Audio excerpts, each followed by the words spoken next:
I'm Tom King, and this is 4K Skywatching Podcast. Red alert!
I'm Tom King. This is 4K Skywatching Podcast. It's Friday, April 4th, 2025. The year is flying by.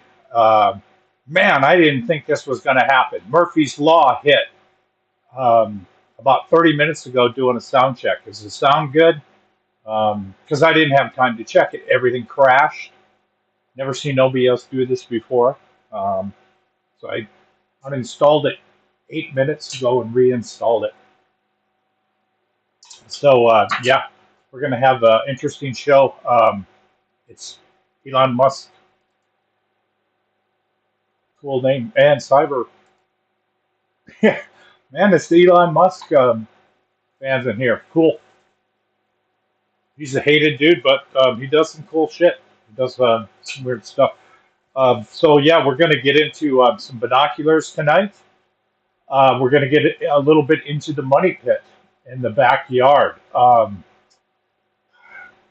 If you're rich, you're probably worried about Wall Street. If you don't have any of that shit, who cares, right? But everything continues operational wise. And Hubert, you are here. Hubert, I know you have a thermal camera. I've damaged two of mine accidentally, so I want to give you guys some tips how not to damage your thermal camera. Because it looks like mine inadvertently got damaged by actually the moon. Um, oh, thanks for the sound check. So yeah, let's continue on. Um, I went and had my eyes checked. I think I told you I had a cataract. Went to a specialist. The guy. So I learned this. Here's another tip. I heard if you're over 50, don't get LASIK. That was something I should have paid attention to. Don't get LASIK unless you get it from a guy who does also cataracts. Don't go to basically the Red Lobster of LASIK like I did, LASIK Plus, because that's all they effing do. Um, I'm seeing a specialist now, and what basically is going to happen is if you're 50 years old and you get LASIK and you correct your vision, from 50 to 60, you're going to develop cataracts, and you got to go back and get all that shit fixed. So get a LASIK guy that also will fix your cataract. Anyway, that's what I'm looking at. It's going to cost as much as my radar to fix this eye, but my wife said, you spend stupid money on stupid shit like that radar to fix your eye. So, lesson be learned. And they said there's a cataract in this eye, but it ain't worth fixing. So, yeah, that's the road I'm facing. Hopefully next month I'll have it fixed. Probably fixed before this goddamn radar is operational. So we have interesting show tonight. I want to pick up where I left off last time with last week's show with Whitley Strieber. I went to the MUFON meeting. There's a quick. There's a shot of the money hole right there. There's we're 3 foot down. So this beam I'm going to make tomorrow is going to go in this hole. It's going to go down 4 feet into concrete in the ground and go up 6 feet, and the beam, the mast will be bolted to it. So hopefully this week the beam goes in and the rebar goes in, and next week the pour.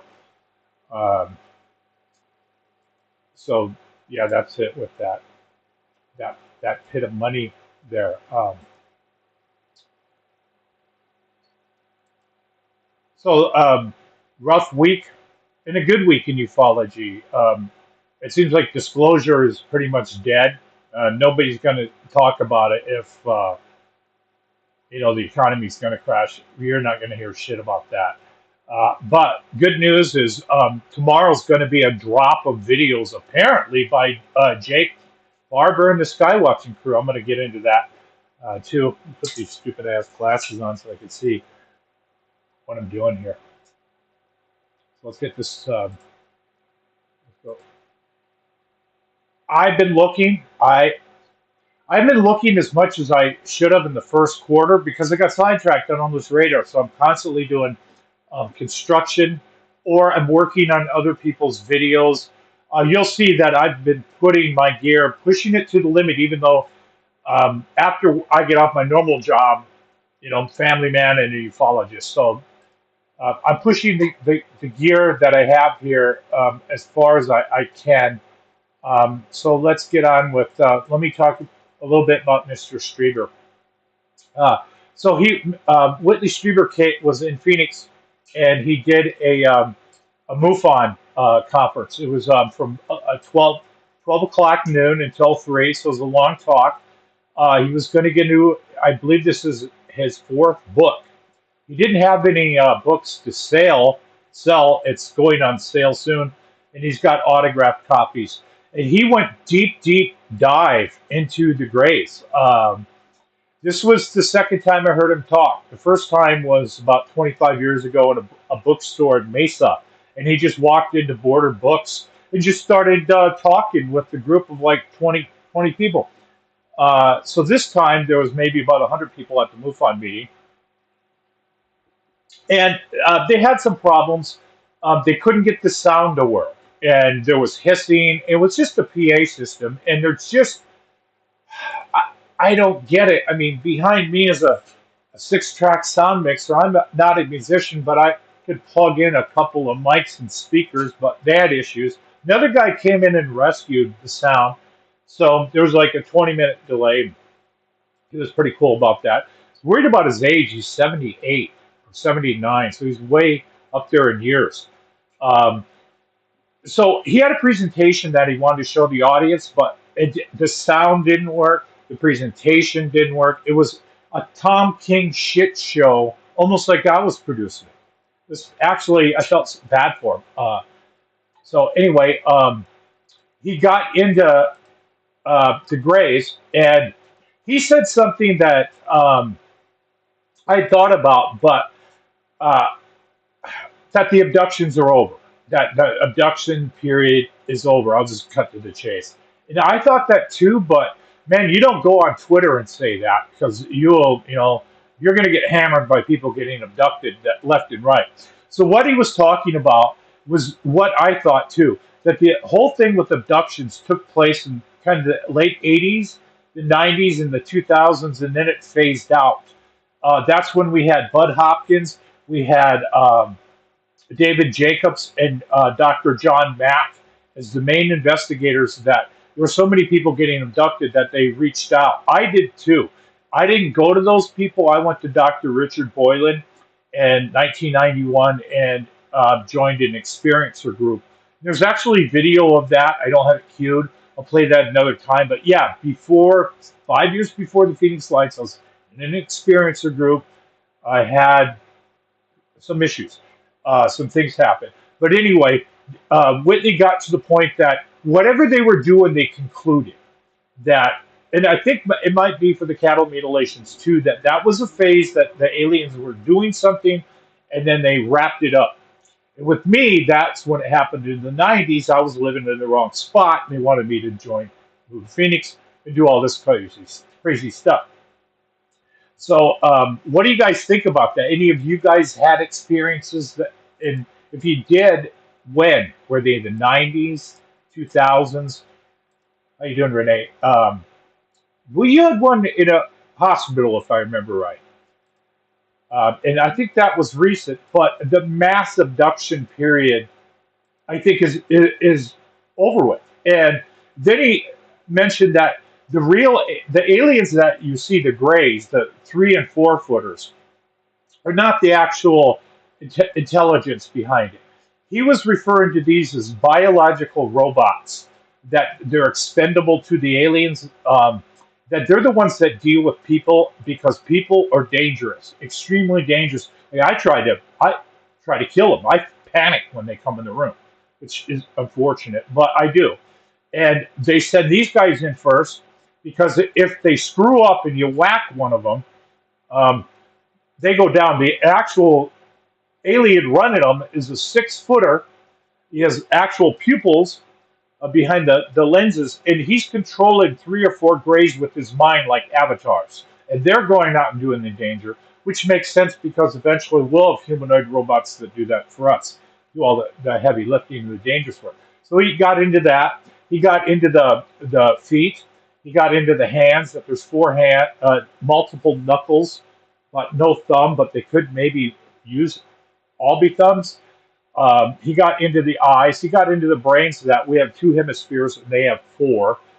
He got this ironically off Reddit, of all places, that a biologist on Reddit leaked all this stuff at some point. So he got into and deep into that.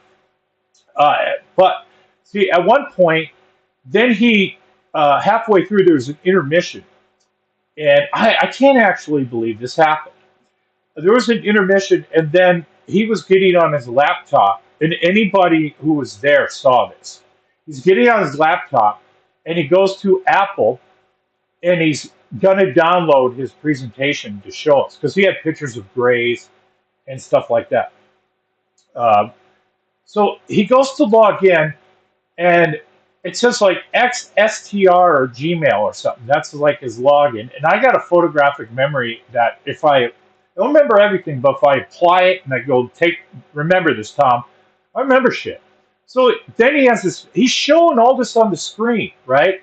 He's showing his password. So he hits tab, his password comes up, he hits like show password. His goddamn password's on the screen. And I'm thinking, there's dudes sitting there with their phones and shit, like filming this. And I'm like, they're going to break into Whitley Street. I can't believe he's broadcasting his entire credentials to the audience. Hopefully somebody but then two-factor kicks in, and then showed what he typed in on his phone to get in. So hope he changes that. That was weird. That was weird. So he showed his credentials. Um, so yeah, anybody was there? There was Uncle Ben. There's a guy here that was going to go into that. But anyway, that's the Whitley talk, and I thought he was going to fall off that chair. It was just really cool to see. So anyway, let's get into what's going down here on tonight's show. Um, Camera focus. Can't even get the focus right on this damn camera. All right, so I had a lot of issues um, with the camera system. The pan and tilt broke on the thermals. It stopped going down, and usually there was a wire in the back of the control unit, and it's a blue wire or something. There's only 6 wires. So if you see here, this is so I started troubleshooting it. Actually, the damn fork, I call it the thermal fork, got stuck straight up, and one of them was hitting the sun. So I panicked and pulled the plug.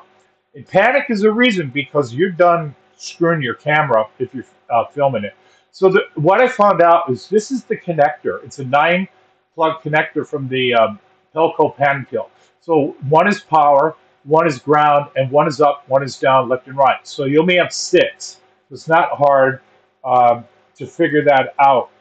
And then I had to rewire it. So I figured that out.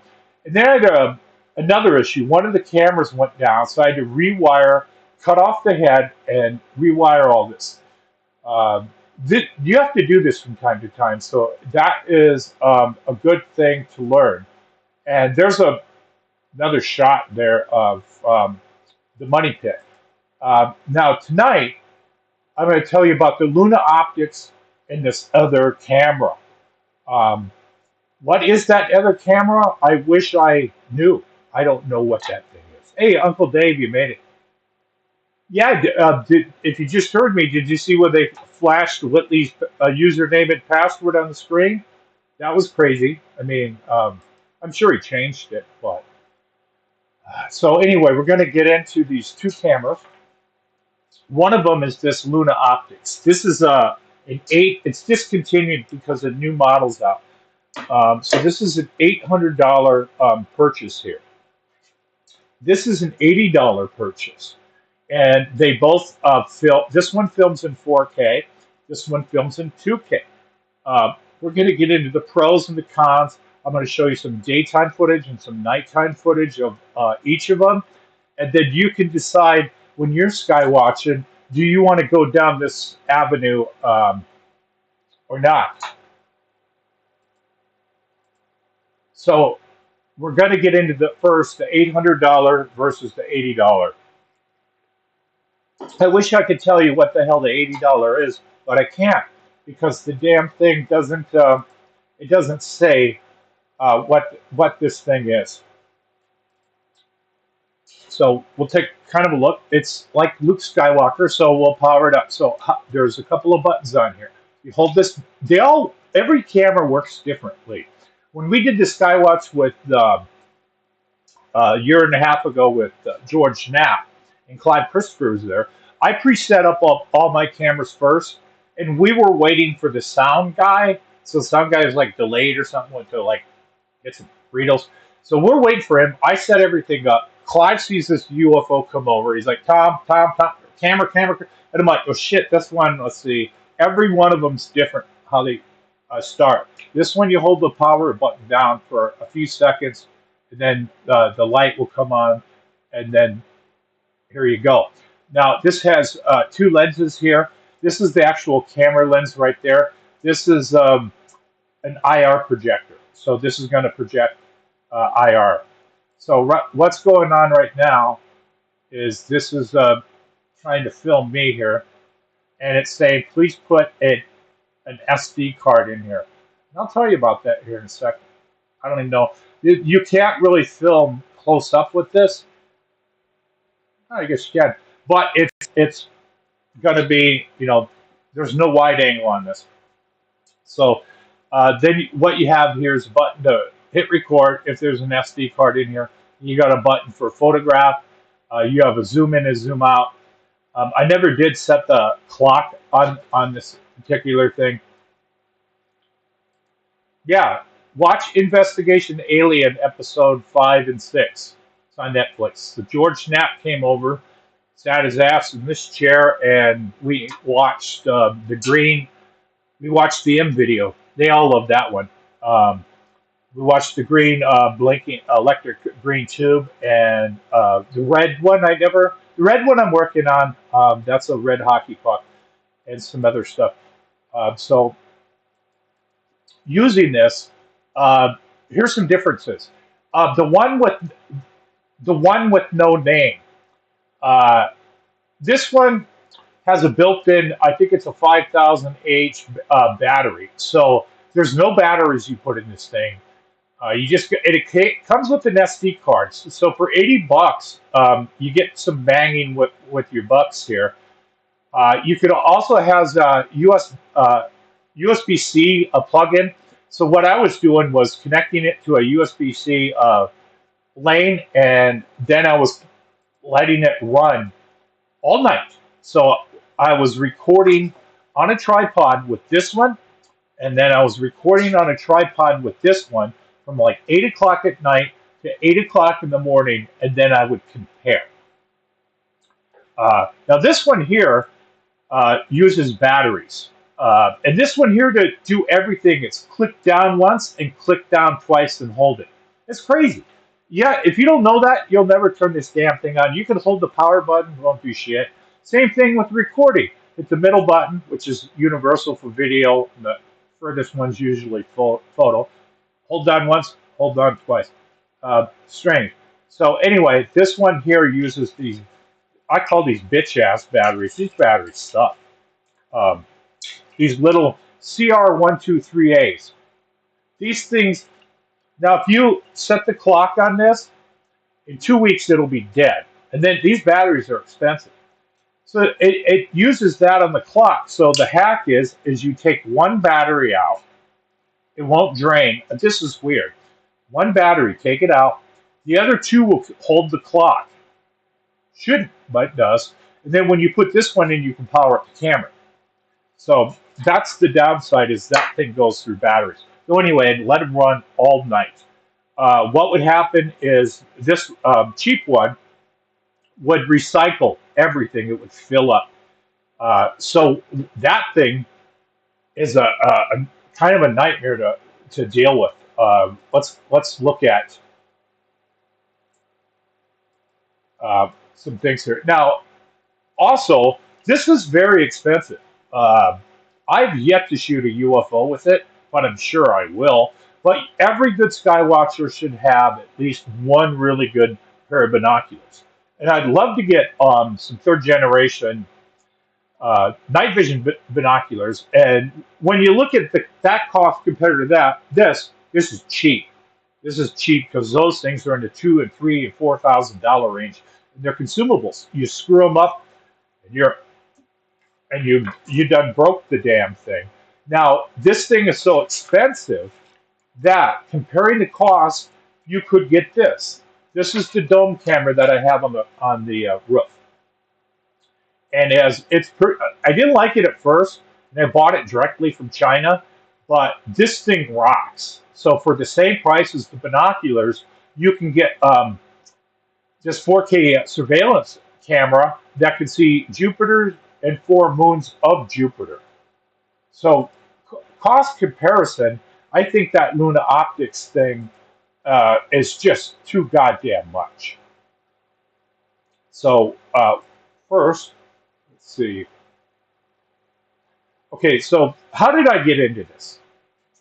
Well, I was investigating other people's sightings, and I was looking at a blue orb that I saw on social media, and it looks, here's the video.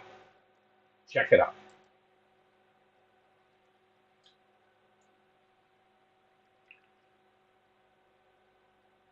This object goes by, and then he was filming it, but then he stops, and he gets this one. Now this one's going by, this blue object. Now this camera is capable of, this is what it does for night vision.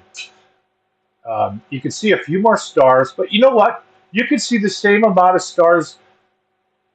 Watch when he zooms in. Without it, all that does is project the light, and turn the screen white. I'm convinced it doesn't actually work. That you don't. I don't think this night. I think the night vision's fake. I think it's a filter that just it turns it white. But this isn't actually any type of night vision or infrared. Not on this camera. So yeah, you're seeing a spotlight, but that's it. You do not get to see extra stars.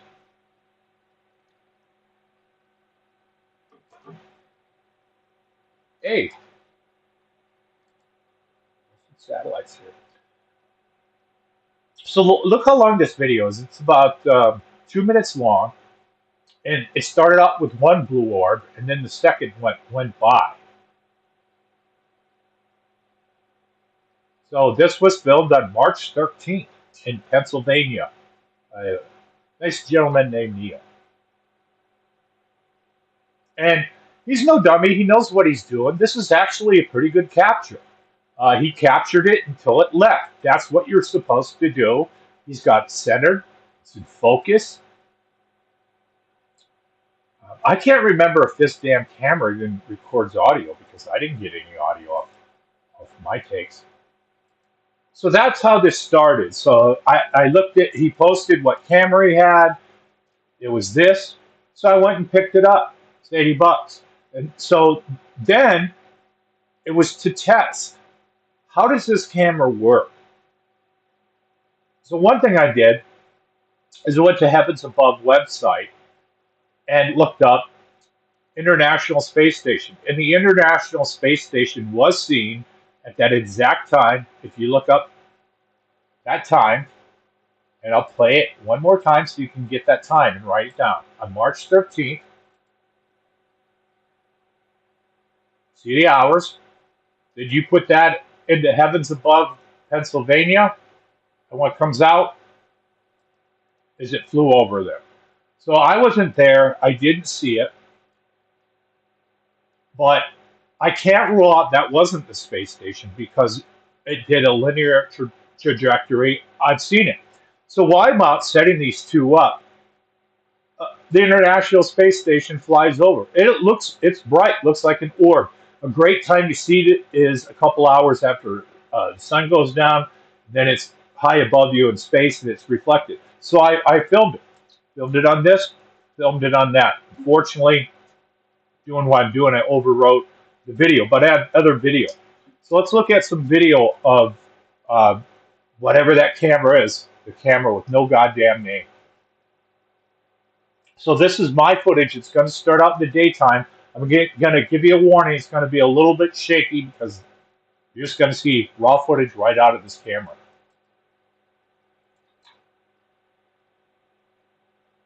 So I'm on my lunch break and I'm sky watching and I'm looking around and I'm looking at these clouds and I'm trying to get this focus dialed in. And it's kind of a neat little camera. It looks like the Luke Skywalker camera that he had. And it was my gear up on the roof.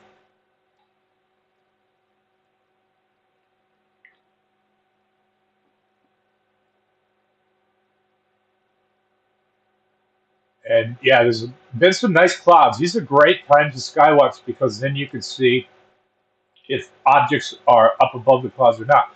Now here I'm digitally zoomed in. That's all this does is a digital zoom. And the digital zoom I think is up to 6 power, but I know this is more than 6. Oh, wait, let me think. The next one, the Luna Optics, I think starts at 6, goes up to 36. Check this out. I'm filming incoming aircraft that are heading to Sky Harbor for a landing. So here comes a Southwest jet. And every skywatcher should know, green on the right, red on the left. And then they can have a variety of different lights, but they always will have forward landing lights. And if you look, you can see it's a bit blue. So that goes over. So I'm just doing some practice. But you can see it's really hard to get a fine focus with this. And this is 4K? I don't think so. There might be 4,000 lines of resolution, but is what's the sensor size that's doing the capture? Because this is really grainy. And in the daytime, it was really grainy. So what you're seeing is 3 aircraft that are lined up that are coming in for a landing. And look how blue they are. And look at the digital artifacts. So this camera has a propensity of filming blue when it's not blue. It's the new goddamn psionics, if you ask me. That's not supposed to be blue. Those 2 aircraft that are gonna get lined up behind the one that flew over my head should not be blue. Those should be white. So this camera, this cheap $80 camera does not capture the correct colors.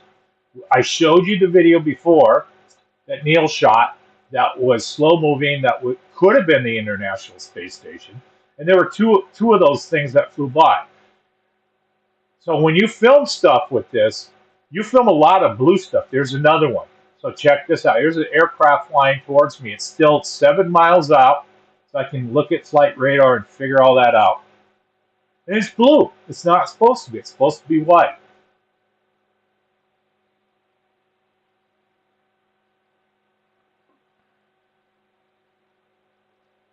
So yeah. So and then as it comes, it's eventually going to be made out to be an aircraft. Now, when I was doing this, I was thinking about New Jersey. I got another show coming up where we're going to go back with the AI photo converter, and there's a hell of a lot more photos I didn't have.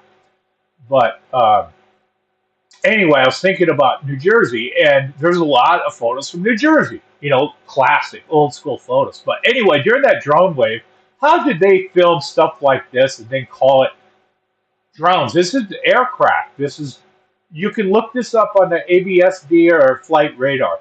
That's a fundamental stupidity. People still have problems figuring out how to focus cameras in 2025, and they can't use flight radar and check their sticks and find out what flew over them. That's embarrassing. Um, but then you don't know how many people just mass hysteria happen. They go outside, they see aircraft, they don't know what they're doing. It takes a couple of years to be a good sky watcher, and then they get caught up into it. There's more aircraft coming towards me. One of them's golden colored, one of them's a bit green. But yeah, this camera films. It films uh, bad stuff. That's shitty. That's real shitty. What do you guys think? Phoenix Forgotten, I saw that. That was a disaster. I don't know why they never checked with anybody who saw the Phoenix Lights and then made a movie about it. Um, yeah, film everything and then check it out later. That's what I've been doing. I have been looking the last few days. I haven't even seen balloons. I haven't seen nothing. I haven't seen anything. It's been dead up where I live. I even tried this summoning. Nothing happened. Um, hey, Truth Seeker, how you doing? The guy got me down this radar road. I was set like your $80 ones and maybe a step up 180, but it has a laser built in. It does a manual job. Yeah, it goes from suck, um, piece of shit, up to not a shitty. Okay, um, about cost as much as a phone 20 years ago, and then it's decent, really good, expensive, 800,000. There's a whole array of that stuff. Um, let me. Oh, and then editing with that, it's a goddamn mess. Hey, Sin, how you doing? If you edit with that cheap camera, this cheap one, every minute is another file, right? So what I was doing was taking 8 hours into a timeline, and then I was compressing them into 6 minutes. So this is what you're looking at. Um, Thousand. So you're going to get 60 of these a minute. And then if you do like 10 hours, it's 600 of them. This becomes just a nightmare. Digitally editing it just about crashes, and that's using prices.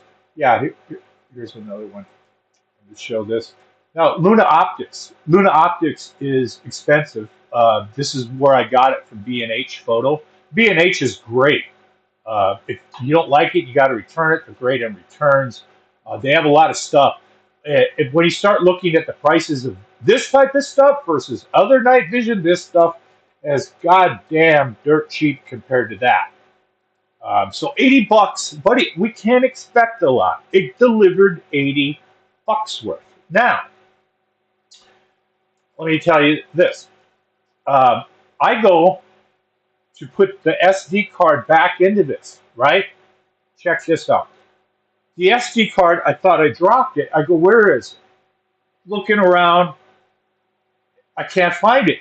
Where's the SD card? It's inside of it. Literally inside of it. The fucking micro SD card pushed inside. It went inside the entire unit. Hear that? The fucking SD card's inside of this piece of shit. I mean, you could put another one in. What is this? These SD cards are the new quarters? You just keep feeding micro SD cards in this son of a bitch and hope it doesn't swallow the thing completely, and you got to take it apart. What kind of fucking junk is this? Is this it's junk? I mean, as far as what I use, that's junk. So let's get into show that one. Show that one.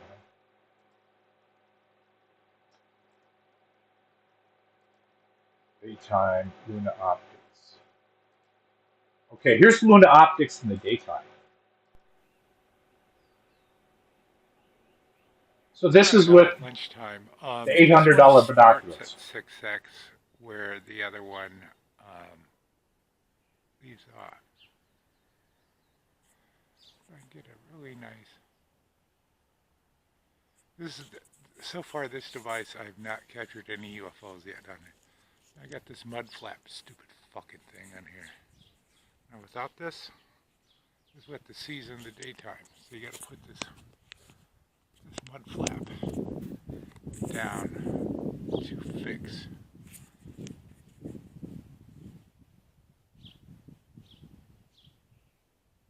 The color. Working my eyepieces here.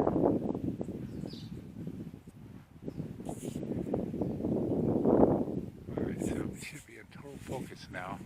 At least have a chance of seeing a UFO with this, but you have to look through the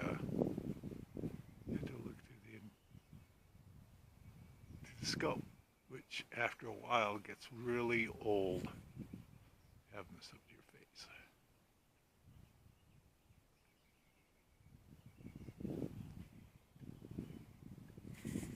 Let's see.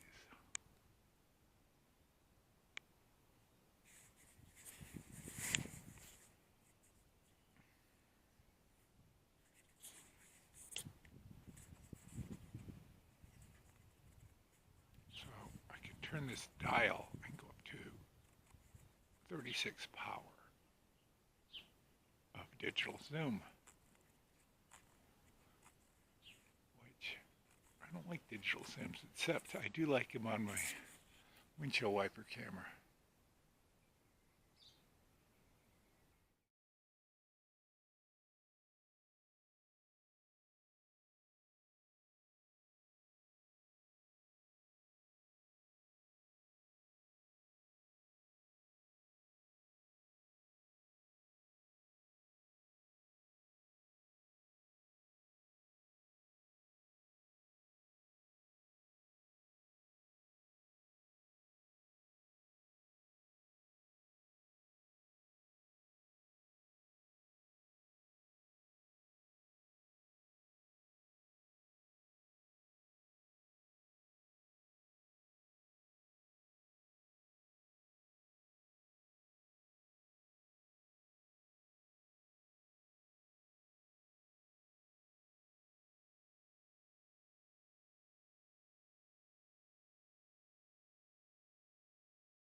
Thanks.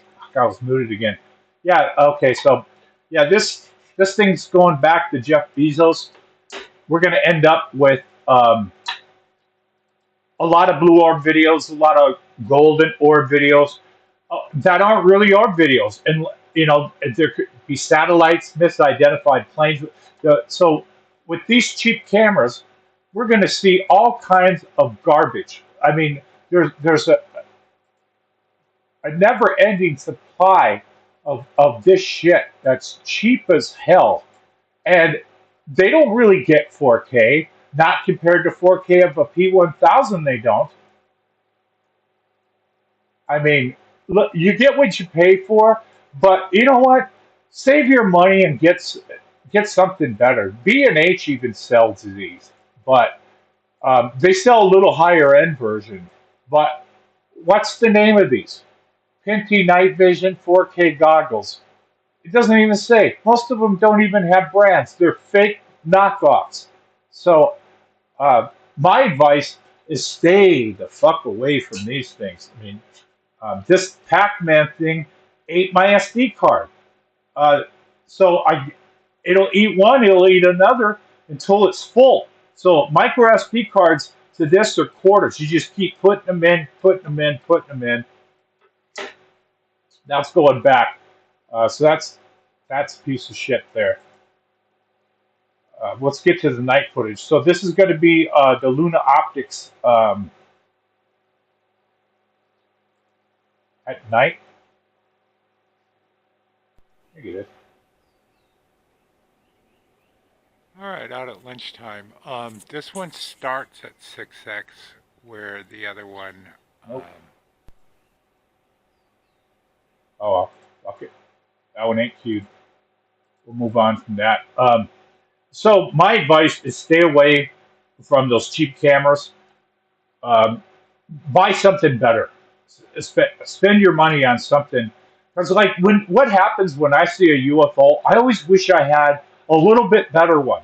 Like when I get something on the 4K camera with the autofocus, I always wanted something better. Got the M video, then I got something better. I don't know how I can go up higher other than getting a dual optic thermal dome camera that has a twin um, optics and dome. But oh, before I forget, we got to go. I got to show you the damage of what's going on with the MBR thermal stuff. So there's the hole in the backyard. This is the live hole. Wow, this looks like this crash. I'm gonna have to reload this.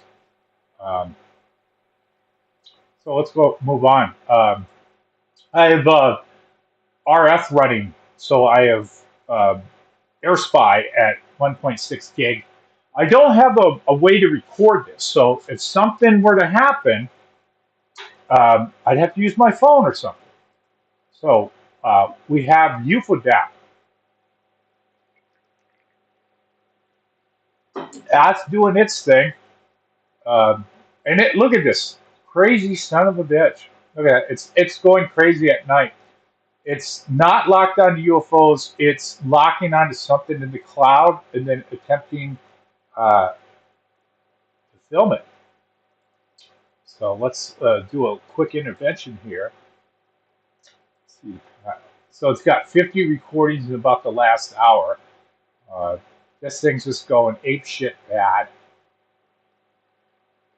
There's what it's attempting to look. That's what it's looking at. Maybe I need to put this on night mode. Let's see.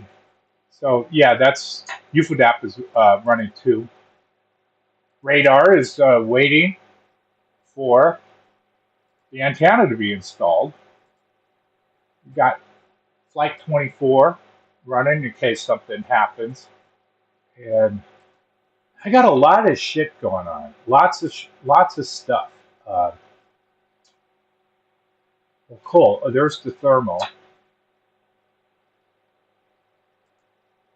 So there's the whole thermal fork here. So let me explain what happened with the thermal. If you have thermal, you might get burning when you didn't expect it. So when the fork went up and the down broke, I went and I pulled the plug. I had to eventually take the entire pan and tilt system down, rewire, put it back up. So that's back up there. But let me explain how this burn-in thing kind of happened. So let's just walk through the cameras real quick. Um,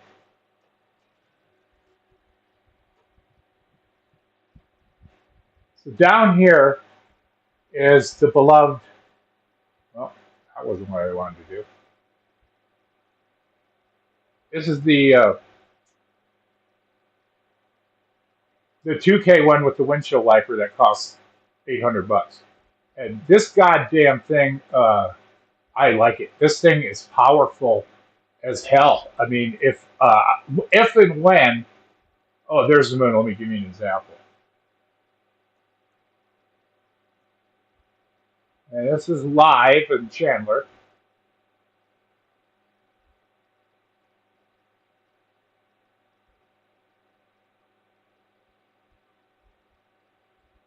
Now this camera, I can safely point at just about anything, even the sun. I mean, I do stupid shit and say, hey, let's look right at the sun, and because there could be UFOs hiding there.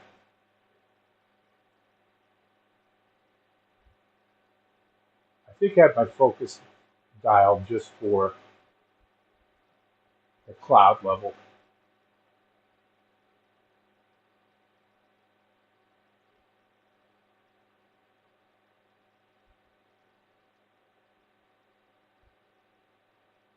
This thing is, I mean, for a dome camera, this thing is pretty damn good.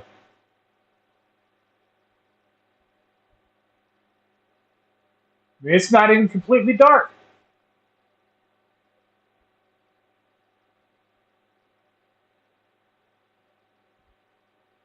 So that's the power of the Dahoo dome camera.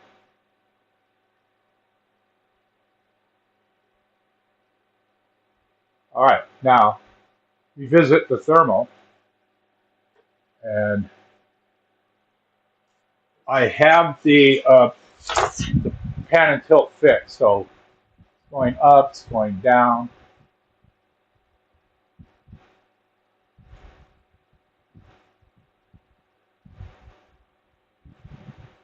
So let me show you what happened.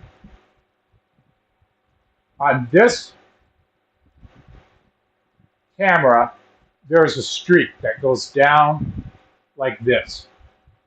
I barely noticed it. I thought my finger wiped some dust off the screen, and then I started moving it around. And you can, it takes a bit, but you could see this line.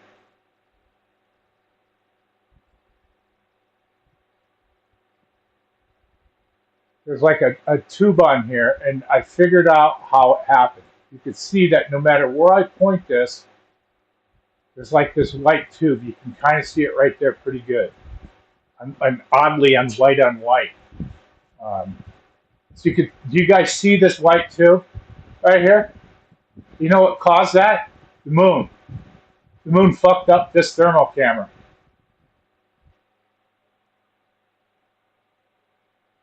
So now I'll show you how. Let me show you how this happened.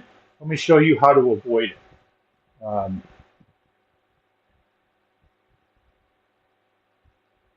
So let's move this around until we find where the hell the moon is. I think it's right there.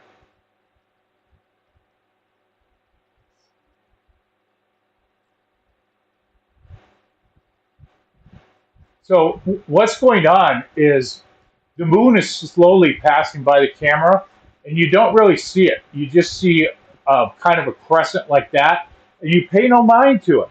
But as that passes by, it burned in that white tube.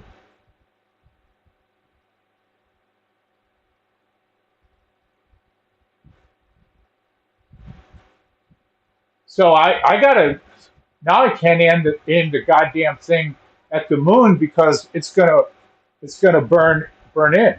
So don't aim your thermal cameras at the moon. That's what happened on that one. Let's move over to some other cameras here.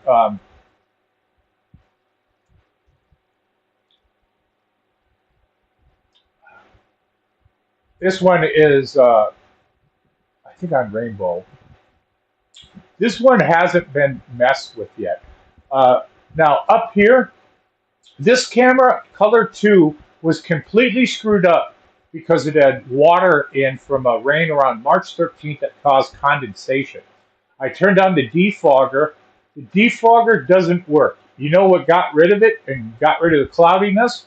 This is when it got 99 degrees about a week ago. That got rid of it. So this camera is damaged too. Um, the thermal one has damage because this one was pointing um, directly at the sun.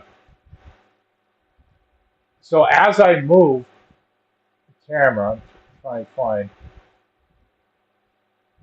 not the sun, but you could see that there's a couple of streaks that are burnt in from the sun too, and they're right up. There's a couple of them. They're right up here, and they do an arc. This might have been from the moon. I think it's from the sun. I didn't have the sun on that long, so since it went like this, it arced. That was probably maybe it was the moon. Ironically, you think, well, the moon's not safe because it's half 500 million miles or something away, but no, it's not. So, lesson learned. Um, be careful with your thermal cameras. Um, they're not hard to damage. So be careful with thermal. Um, you can point them at the moon, but just don't point it so the damn thing does, it moves, because you can be in big trouble. Yeah, I can't believe I have a droid. I got the binoculars that eats SD cards, piece of shit. I can get like 3 Whoppers for that price. So yeah, you go out, you try and do science, and yeah, this burns stuff in. So I need to figure out.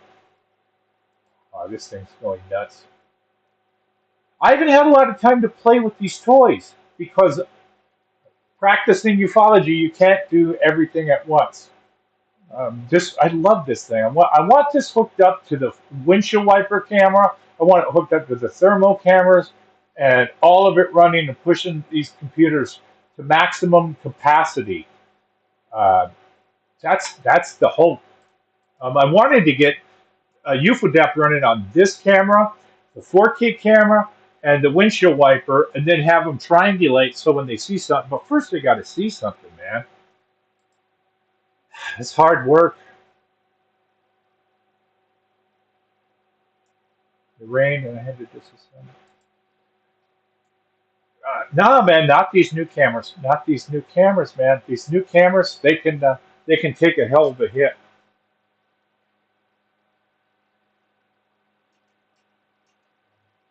I got cameras pointing at the sun at all times, and um, well, not that one. But yeah, I fixed. Um I fixed the south camera. This camera that was pointing south was the one I had to rewire. The camera that goes up, that's pointing at the sun all day. Um, entire sky gets the sun going across. So yeah, you can have them point these type pointing at the sun. Now, if yours burn out, don't come bitch at me. I'm going to tell you got cheap shit, not the good stuff. So that was $80 versus $800. Um, I don't know which one won. There is no winner. It's your choice, your cameras. I'm just pointing out that these cheap ones are so bad that they'll eat an SD card. Imagine buying a micro SD card that costs like $150, and then you buy an $80 camera that your SD card's more expensive than your camera, and it swallowed it like this one. Taking risks with that shit. Um, so on to Skywatcher. Jake Barber has published like a 58-page science manuscript with their hypothesis that they are attempting to use science with ufology, which I totally agree with. Now, I don't know if it's compatible. Like, how do you write a hypothesis for something that could be in another dimension? And then he's trying to call it out, and then scribbling down what works, what don't work, and then putting together a paper. and then having it peer reviewed. Who are the peers? Who are Jake Barber's peers that review this and look at it?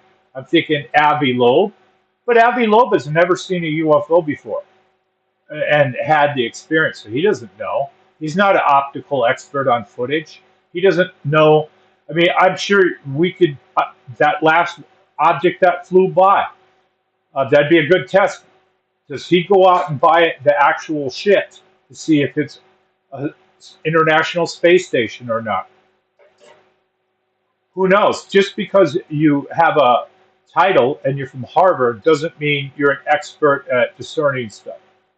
So anyway, they're putting this paper out. Uh, that's we'll get into that. It's cool. There's news. He supposedly Jake has seen or recorded a jellyfish that had some type of sparks going off between. I can't wait to see the footage. Last week we covered flying humanoids and jellyfish, and I pulled down. Here's some of the best footage available for that particular um, UFO, and he talks about 9 categories from the Tic Tac to the orb, which doesn't have the orbs don't have like a nut and bolt type physical thing. It's just pure energy or something, but it seems to operate within this group of the 9. Um, they all seem to like I guess know each other or in it work because they all use the same sneaky will stay hidden. The propulsion systems are the same. The operational motive is the same.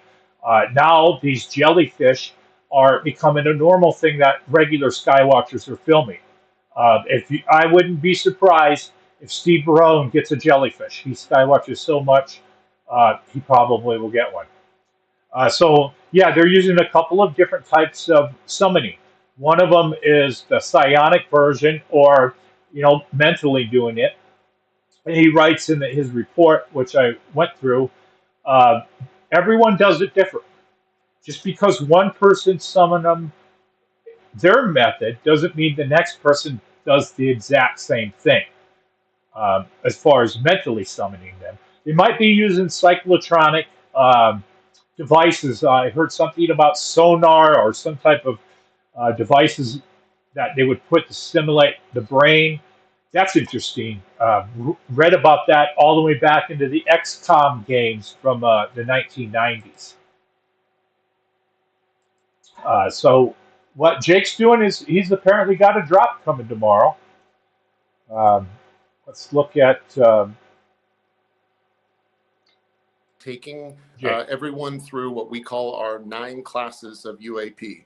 And the 9 classes of UAP are what we use to try and separate and classify and differentiate between all the different things we're witnessing.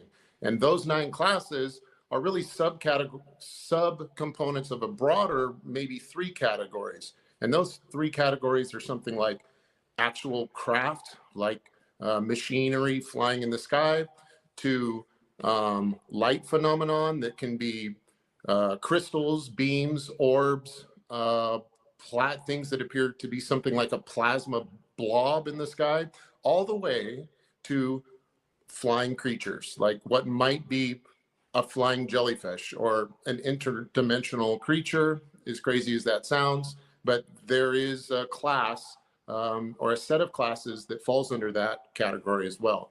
And Jake, what people are going to... Forgive me for interrupting. Just to be clear on this, when you say these 9 classes, are these 9 classes that you have already recorded, seen? Yes. So they're proprietary. It's our class system that we've come up with, and that's what we're going to be sharing.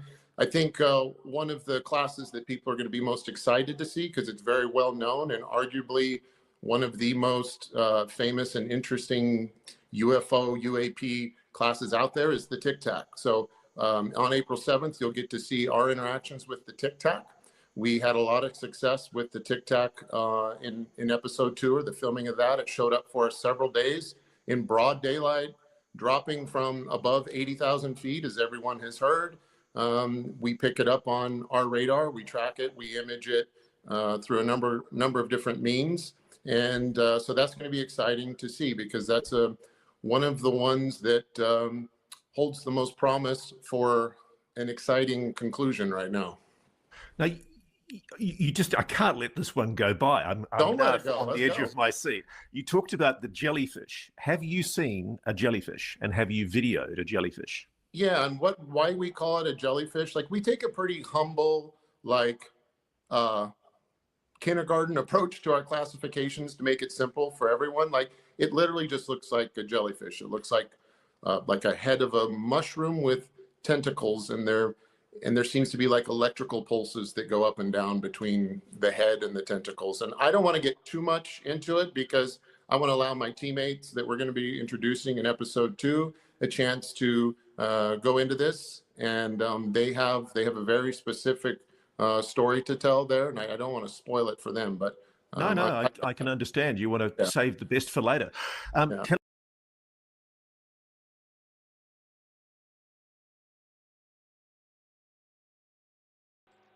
Caught it that time. That's Jake talking about what Skywatcher's doing. So in a few days, apparently, some videos are going to come out. That's going to be interesting.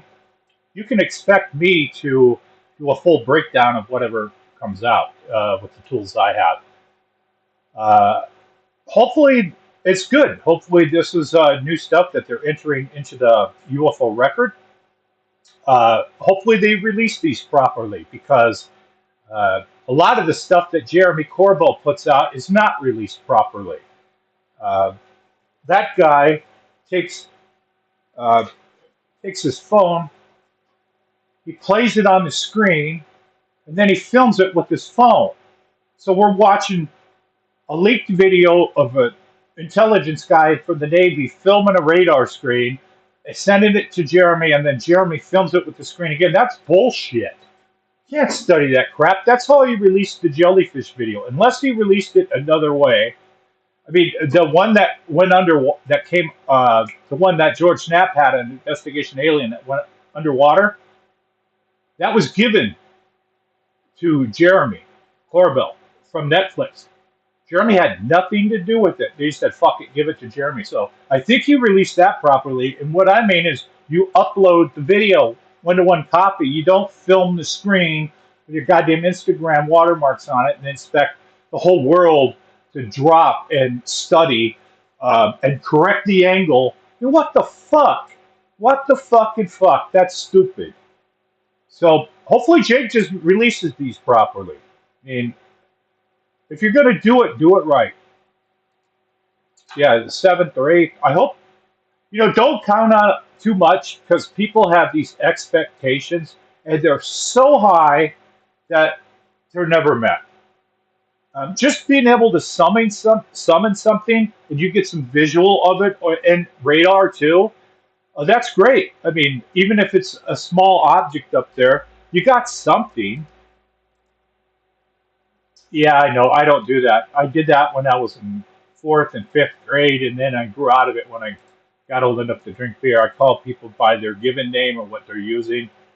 Got to have some kind of mutual respect and a even playing ground. They're using something like Gateway. Yeah, I think it was almost like the guy had his face blindfolded. Interesting doing that. And it's cool that there's different groups doing this. I'm doing my own stuff. They're doing stuff. I don't know what the hell Avi Loeb is doing anymore. The Tedesco brothers, they're laying it down over on the East Coast. They're showing everybody what just a couple of brothers can do. And what's the reaction? I don't know. Hopefully something. I mean, I was thinking, MUFON, they have all these people, and they don't do anything. What they should do is every MUFON group that is in a large city like this one should pool their money and repeat the experiment the Tedesco brothers do. Get a mobile skywatching lab and self-fund it with your goddamn $15 to show up. Whatever the profit is, put it into that. This is retirement center. There's more RVs in this town than there are pools and guns. I mean, they're everywhere. You could probably get people will give them away because they like, oh, someone died in this one or they're done cooking meth. Can we get this out of here? Sure, I'll take it off your hands. So you can get an RV for nothing. You just got to fund the skywatching gear. So yeah, MUFON, they wait for something to happen and then they report on it. They're not proactive. So I don't know why the hell they're even in ufology anyway, other than it's a place for old people to go before hospice. Because the damn thing looks like an AARP meeting. When I was there, I overheard somebody else go, there's nobody here under 50. Yeah, that's the young people. Everyone there is older. But why don't they do something? Most of them are retired, but all they do is, let me tell you about MUFON. So I joined MUFON's website because I wanted to look at a report in their database. They used to have a free database that you can go there and search. You can look up your state. It was great. And then they put it behind a paywall. So it probably went from, I don't know, thousands of hits a month. Looks like my stream is dropping here. So what I had planned was, shouldn't really say it, but fuck it, since I ain't dropping $400 on that organization. What I was going to do was join. Then I was going to send a spider deep into that website and download everything in its totality. And then I'd have an offline copy to look through at my leisure. A lot of people don't know that there's tools out there that you can use, and you put a URL in, and you can start downloading the entire website. Now, the person that owns the website ain't going to like this. This is what Google does, indexing your site to figure out what's where. So you have a spider that you use, but this spider doesn't just look at stuff, it downloads a copy. And it does it so fast that if you use a bunch of these running at once, it'll do a DDoS, dedicated denial of service attack, because all of these spiders are sucking that entire website down. And then if it's behind a paywall, some of them you put your credentials in, and it'll go past that and get all that stuff too. Because they got this mainly for free. People just willy-nilly upload their video to MUFON, and then it sits there, and the only one who can get access is a few of their members, some very wealthy people, and shit. Just download it and upload it on the dark web so people can make use of it. What good is sending your UFO video and your report to a black hole behind a $400 a year paywall? They should be fucking embarrassed to even run a company like that. And you can't try before you buy. You don't even know if you'll get in. The whole thing has devolved into a scam. Even when their leader got arrested in San Diego, he shows up at a few days later, he bails himself out, shows up later like nothing happened. Anyway, that's MUFON. So let's move on to the disclosure circus. And yeah, they're part of it. Well, before we get that far, let's jump back just a tad and go into something that Jake put out. So Jake put out, this is one of the pages from Skywatcher, and they have 6 different levels here. So at least they have a roadmap and a plan. That's something. That's a lot, man. I mean, nobody else knows what. I don't know what the hell I'm doing. I'm just making this shit up as I go, kind of. But yeah, these guys have a plan, like the Cylons did in Battlestar Galactica. The initial reports of phenomenon focus their activity to collect reports and whatnot. And basically, they're beyond step 1. Step 2, plan of collection of using the data, the cameras, document, and log sightings. That's level 2 structured data. They are at least at level 2. And transition criteria to get to the next level, obtain tangible evidence, photographs, videos, sensor readings, various remains unexplained. Level 3 analysis of hypothesis and testing. I believe this is where they're at right now. They're at the level where They wrote all this down. They have a plan. They have a hypothesis. Now they're testing it. So they're claiming to have something they call a dog whistle that works every single time, and they film UFOs every time. And they say they're coming down from 80,000 feet. They hang out between 10 and 20, which is what I've been saying. These UFOs are up there above these clouds. If they're 1 or 2 meters, you're not going to see them from the ground. You need optical equipment to see it. You might pick them up on radar. So level 4, share these findings with independent experts and draft a paper for initial peer review. So I think they're between like level 3 and level 4. Everybody, of course, wants to cut the shit and go straight to level 5.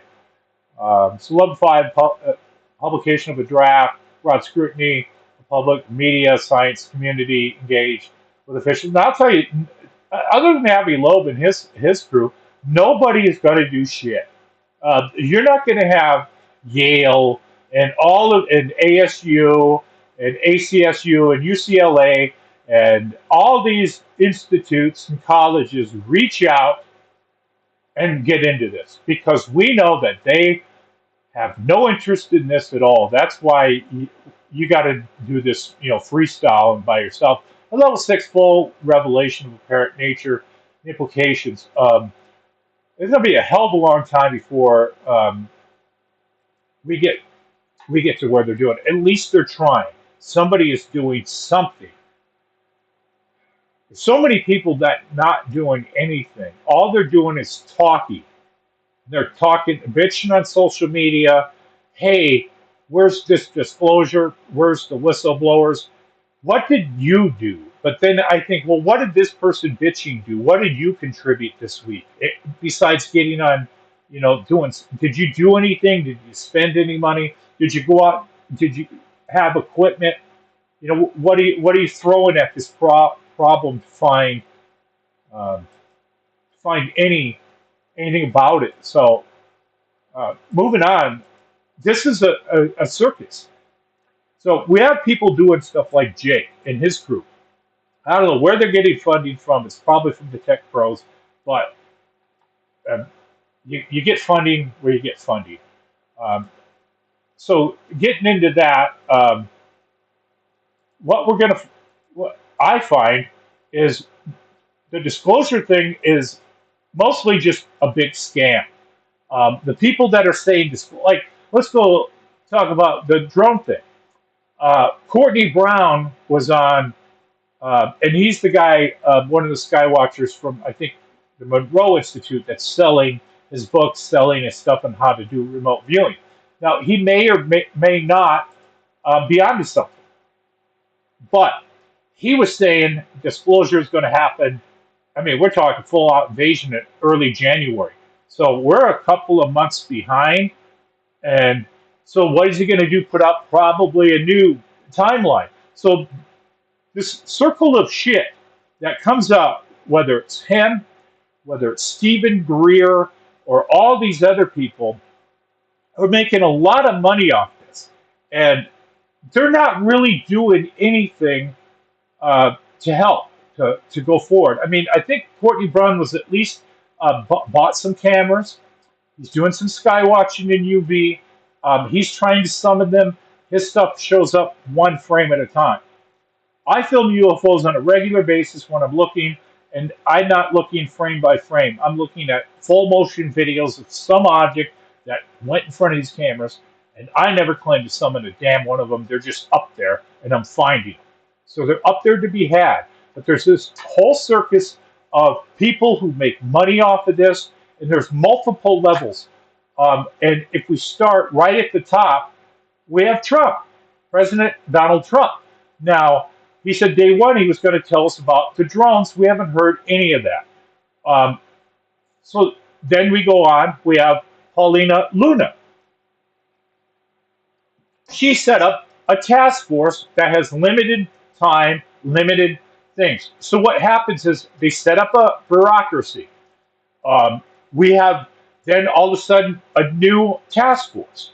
What do? They want reports. So then we got to wait a year. These reports come out. And this is like as valuable or worthless as a monthly MUFON report. Like Arizona MUFON might tell you, we had 40 sightings this month, we had 53 last month, and 30 before.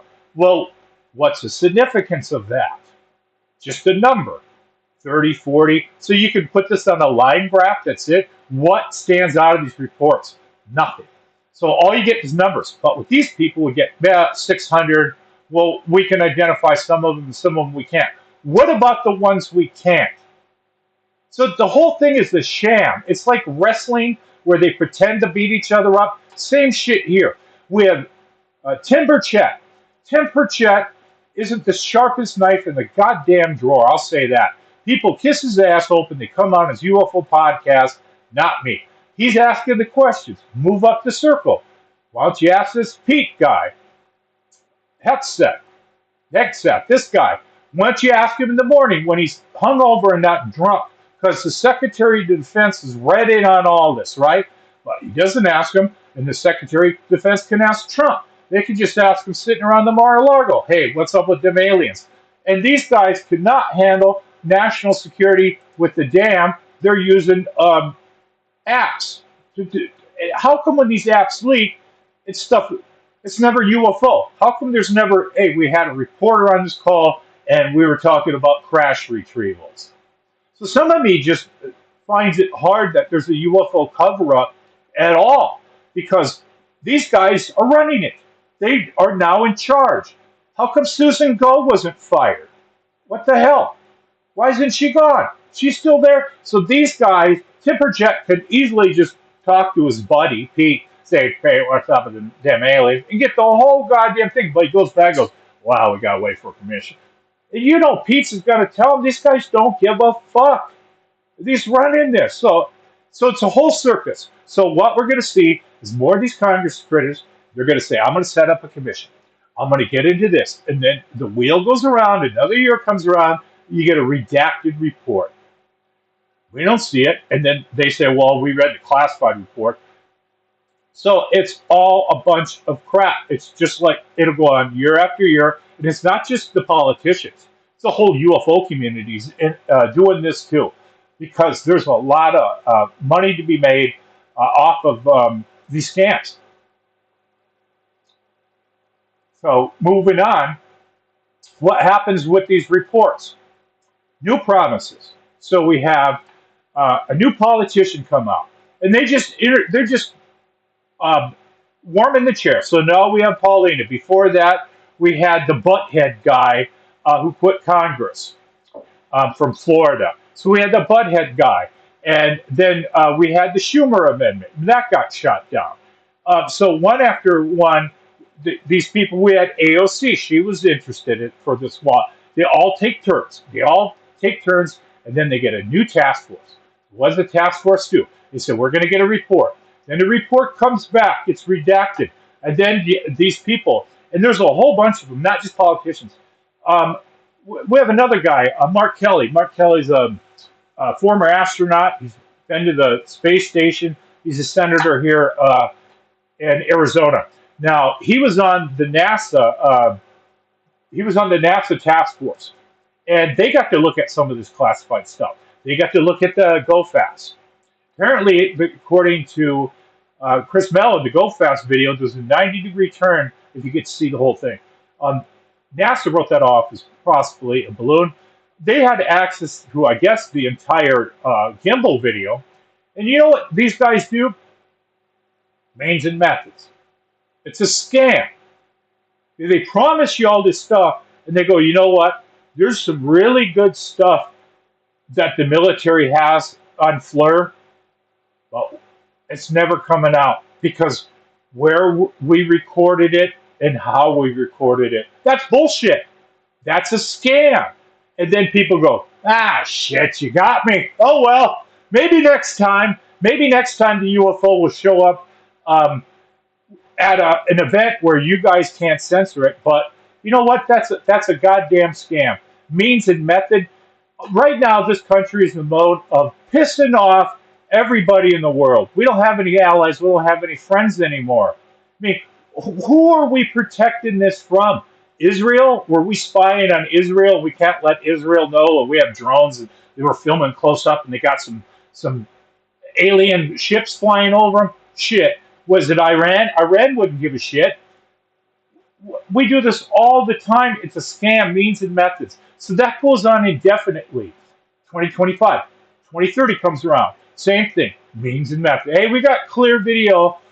The military does, and you can see the aliens waving out the window. We got alien jellyfish in their Gundam suits, but we can't show you because means and method trump alien discovery of a new life form that we're not alone. It always will to these national security people.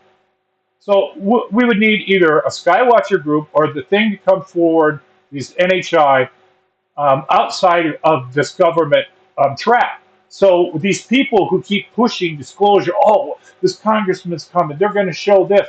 It's a scam, and they're in on it because they're making money off AdSense. So means and methods. So I could do another one of these, and I could put ufologists. I could put the head of ufologists, and everybody knows who the top guys are. They're always showing up on Ancient Aliens or the regulars and all at the UFO Coach Hella. Contact in the desert. Contact in the desert. What they're contacting is your wallet, and it's a money subtraction system to take $1,000 away from you. And these people will be there next year with next year's shit. That it's next week. It's right around the corner. So you could put all the ufologists in here.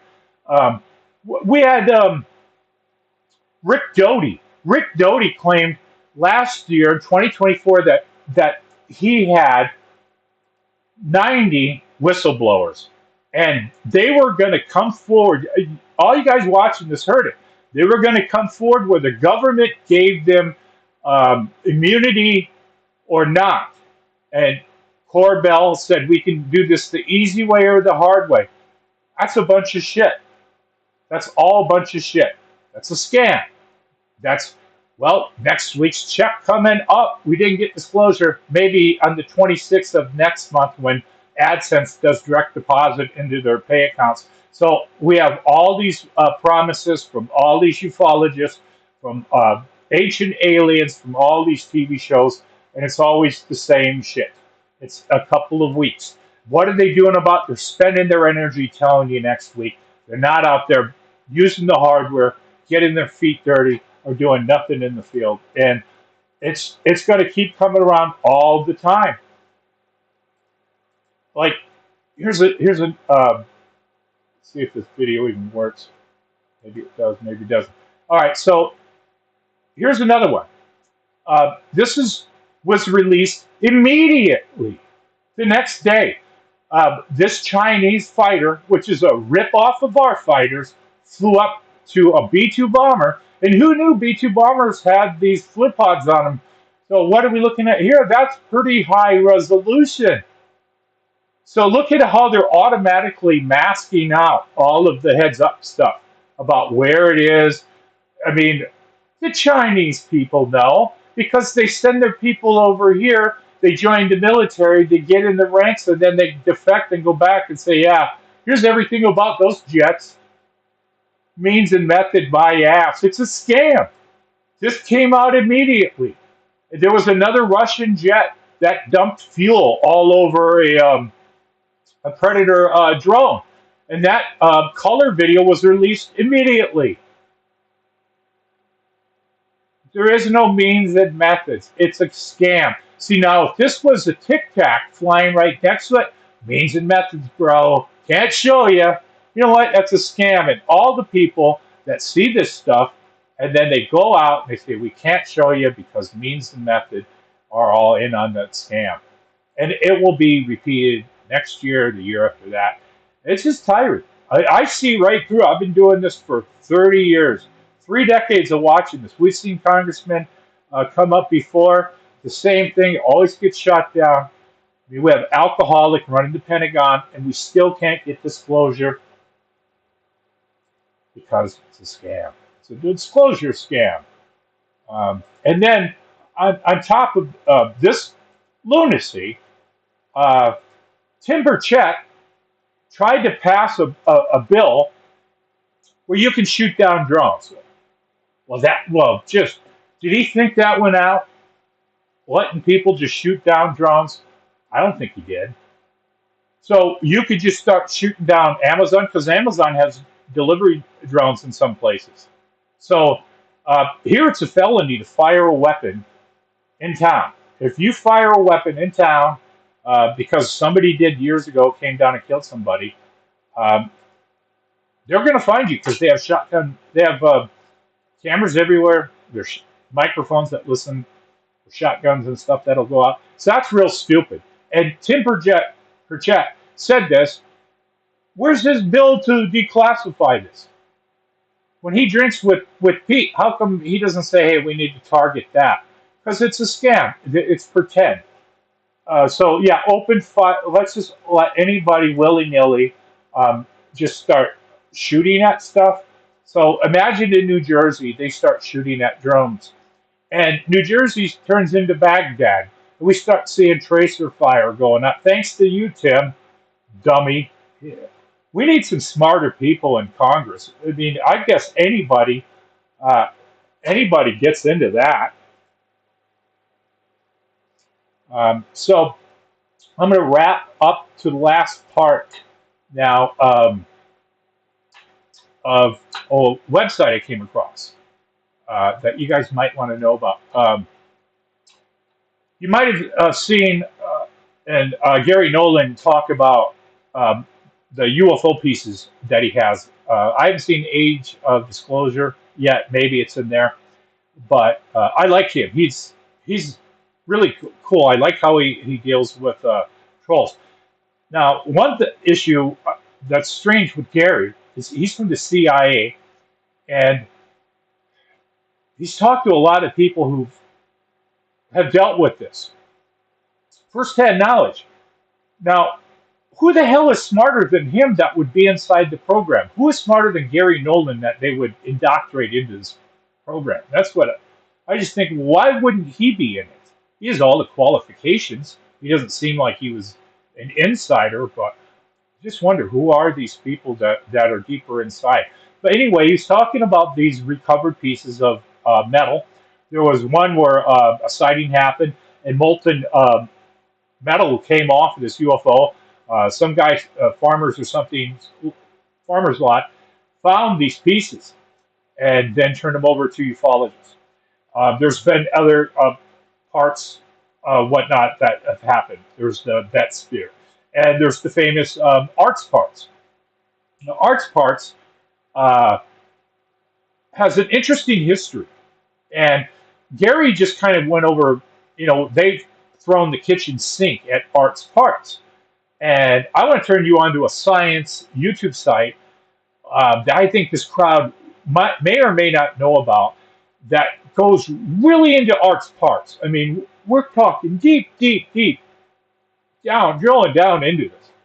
And this website has done electron microscope examination of arts parts. That's the one with the 26 layers of bismuth. So they've done electron microscope scanning of tons of these parts, different ones, and you get to see what it looks like. You get to see the different colors.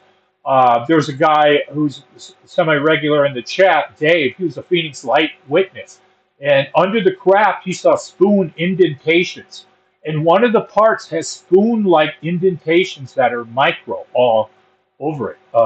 So they go into a couple of different type of examinations. One of them is electron microscope, and another one tells you what the thing is made of. So I want to turn you guys on to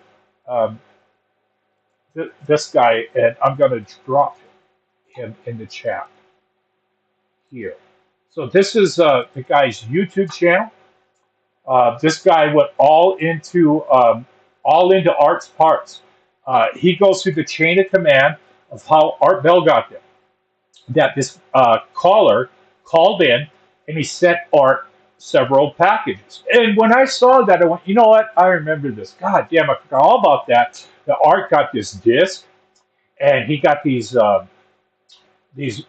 air vents that look kind of like radiators, and they looked at that. Mick West went into, of course, he shit on this too. And then different packages arrived, and he goes into those. So if you want to learn the chain of command, go to that site. He will go all into it. So I recommend going to Art Bell Lesson 1. It's a 50-minute long um, video where he goes into the chain of command of these parts. Part 2 is when he gets into the electron microscope scanning and the analysis of what these are made of. He also gets into Travis Taylor. Took a ride with the bismuth piece. All the best scientists have looked at this. Linda Moulton Howell paid out of her pocket for 100 different studies from different people. So she did her due diligence with this. So it kind of pisses me off when people make fun of her in her advanced age. She's broke a lot of barriers and a lot of good discoveries in science. So she later sold this for $35,000 to get the money back that she had personally put into it from all those 100 tests, and sold it to the Stars Academy. That eventually, I guess, it got around, did a lot of testing, so you can learn all about it. This guy's website. Um, so yeah, take a look at My Brain. He's got a whole bunch of videos on there. Um, so yeah, that's a great science site. He doesn't have a lot of subscribers. It isn't up to 1,000 subscribers yet. He's got 900 something. So if you do subscribe, leave a comment and say you came from 4K Skywatching, so he knows that I'm sending the nerds over to where he's doing his science. So that's the show. That's the $800 versus $80. The $80 one fell apart within just over 8 or 9 days. It ate a micro SD card. The other one, and it's made out of ABS, same stuff Legos are. It feels cheap. It is cheap. It's kind of a one and done. I'm looking at it as almost disposable because this gear, all this gear gets used up. It's only going. This gear is powered by Hacker RF. I had several thousands and thousands and thousands of dollars with the cameras, and they'll get ruined eventually. But I'm okay with that because that's what I'm doing. So next show, God, probably going to talk about those videos that dropped. Whatever Jake drops, I'm going to find some time, go to town on that, work more on the Never-Ending Math project. It's interesting. I don't have a slide here, but Jake says, according to one, that they are picking up UFOs intermittently on X-band radar, which is what I got, at the same frequency that this goes in. And he mentions that they do pick them up intermittently on RF. Now, is it the 1.69 gig? I don't know. That's what we need to find out. So I had some cyber Teslers were here. Renee was here. Sin was here. Hubert stopped by. Hubert, be careful with your thermal cameras on the moon. They will blow you away. Uncle Dave, we will meet probably at Skywatch coming up or soon. Yeah, George Knapp, he was here a long time ago on a Skywatch far, far away. Truth Seeker made it in. BP, I see you around. Yeah. Almost got that audio perfect. Audio is hard to get right. Renee, Cruz, you are awesome. You are around all the good podcasts. So remember to look up. Yeah, Linda Moulton Howell is, I think she's 81. She has paid her dues for people to play gotcha games on her. I mean, without her, what would we know about cattle mutilations? Not in the level we do now. So yeah, there's always something to learn here. Learn, save your money. Do not buy a fortune cookie camera. Next week, I'm going to go to town on Jake's stuff. Hopefully, I'm getting close to pouring some plywood. She told me last Wednesday live to email her about her. So yeah, so if sightings still happen, or abductions, and they're not mass abductions like they used to be doing. I think they're adjustments, like alien chiropractors of your brain, and they're abducting you and kind of tweaking you and fixing you and saying, hey, you're not kind of how we want, so we came in here to do an intervention. You know what Whitley did mention, that this could be going on, but they are so damn good that they are able to erase it almost entirely. So why would they stop? That's the good theory. If you can see Whitley, and he is going to be at Contact in the Desert, but you're going to contact them $1,000 if you want to go. We saw them for $15. So hey, MUFON does have some good quality for their money. You know, I always say the truth, good or bad, and MUFON does have some good qualities about it. Not all bad, but yeah, you can see some speakers and not break the bank. You can see a speaker for less than this cost. If you want to see Whitley at Contact in the Desert, it costs more than this. That's insane, man. That's insane. Yeah, hey, smash that like button.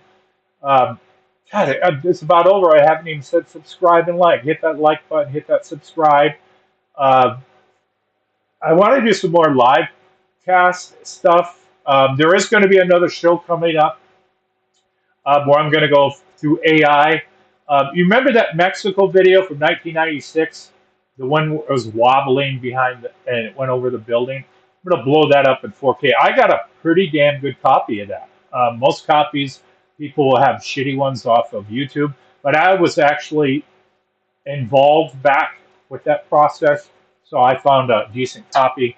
And we're going to run that through the 4K video engine. And then we're going to look through a bunch of other historical photos and blow them up live. I didn't get to show you how the 4K, 2K4, and 6K photo blow up works. And that's when AI starts hallucinating on photographs and saying, what if? And pushing it a bit too far. I got that working so I can show you that live. That'll be coming up probably in a show in the future. So you guys look up, be safe. Have fun on Friday night. Hopefully we get a good drop from Jake. We need more Skywatchers. We need more Tedesco brothers. If you guys have the funds and you're retired, think about joining this crazy, crazy club of doing actual work, doing groundwork. I'm Tom King. This is 4K Skywatching, and we will see you guys on the next one. Thanks for watching.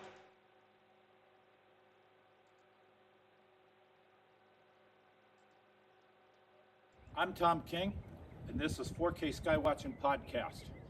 Red alert!